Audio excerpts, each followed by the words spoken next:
76 నుండి 82 సంవత్సరాల కాలంలో రాజ్యసభ సభ్యునిగా 92, 94 మధ్య కాలంలో DCCB శ్రీకాకుళం సహకార కేంద్ర బ్యాంక్ అధ్యక్షునిగా పనిచేశారు.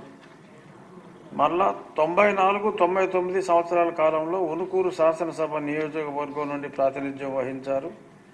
2006 నుండి 2011 వరకు శ్రీకాకుళం జిల్లా పరిషత్ అధ్యక్షునిగా సేవలు అందించారు.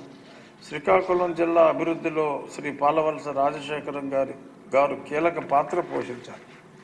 నిజాయితీ, నిబద్ధత కలిగిన నేతగా, పార్టీలో రాజకీయాల్లోనూ వివాద రహితునిగా, సున్నిత మనస్కుడిగా పేరు ఉన్న శ్రీ పాలవలస రాజశేఖరం గారు 2025 సంవత్సరం జనవరి 13వ తేదీన మరణించారు. శ్రీ పాలవలస రాజశేఖరం గారు ఆంధ్రప్రదేశ్ శాసనసభలో ప్రజాప్రతినిధిగా ఎనలేని సేవలు అందించారు. నిరంతరం ప్రజల గొంతుకు వినిపించారు. పలు జీవన రంగాల్లో రాణించారు. వారి కృషి, వారి సేవల వల్ల రాష్ట్రం, శాసనసభ ఎంతో లాభపడ్డారు.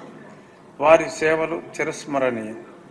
శ్రీ పాలవలస రాజశేఖరం గారి మృతి పట్ల ఈ సభ ప్రగాఢ సంతాపం వ్యక్తం చేస్తోంది. ఈ సభ తరపున, నా తరపున, రాష్ట్ర ప్రజల తరపున వారి కుటుంబ సభ్యులకు, బంధుమిత్రులకు, అనుయాయులకు ప్రగాఢ సానుభూతి తెలియజేస్తున్నాను. వారి మృతికి గౌరవ సూచనగా 2 నిమిషాలు మౌనం పాటిద్దాం.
ఓం శాంతి.